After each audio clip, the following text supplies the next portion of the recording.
Get ready. 3, 2, 1, start.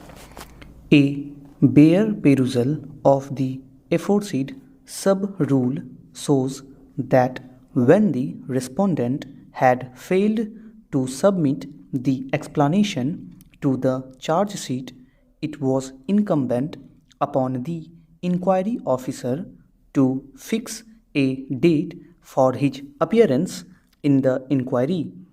It is only in a case when the government servant, despite notice of the date fixed, failed to appear that the inquiry officer can proceed with the inquiry ex parte.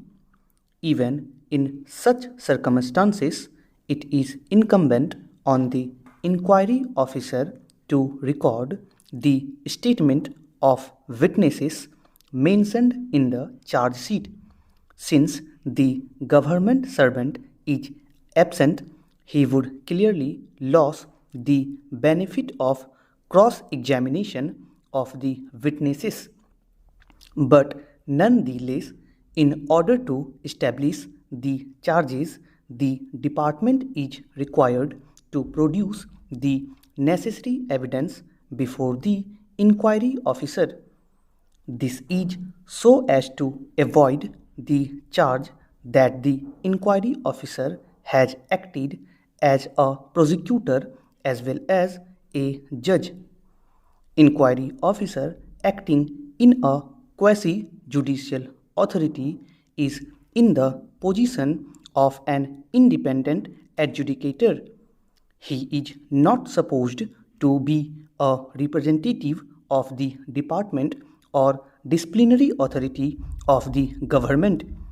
His function is to examine the evidence presented by the department even in the absence of the delinquent official to see as to whether the unrebutted evidence is sufficient to hold that the charges are proved.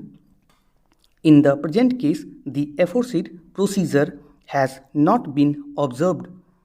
Since no oral evidence has been examined, the documents have not been proved and could not have been taken into consideration to conclude that the charges have been proved against the respondents.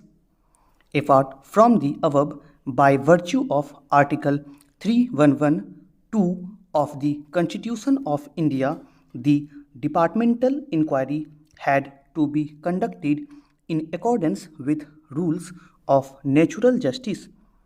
It is a basic requirement of rules of natural justice that an employee be given a responsible opportunity of being heard in any proceeding which may culminate in a punishment being imposed on the employee. When a department inquiry is conducted against the government servant, it cannot be treated as a casual exercise. The inquiry proceedings also cannot be conducted with a closed mind. The inquiry officer has to be wholly unbiased. The rules of natural justice are required to be observed to ensure not only that justice is done but is manifestly seen to be done.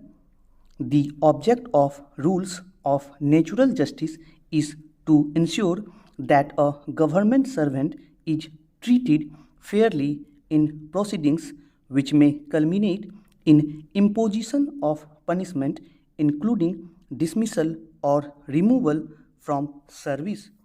Stop.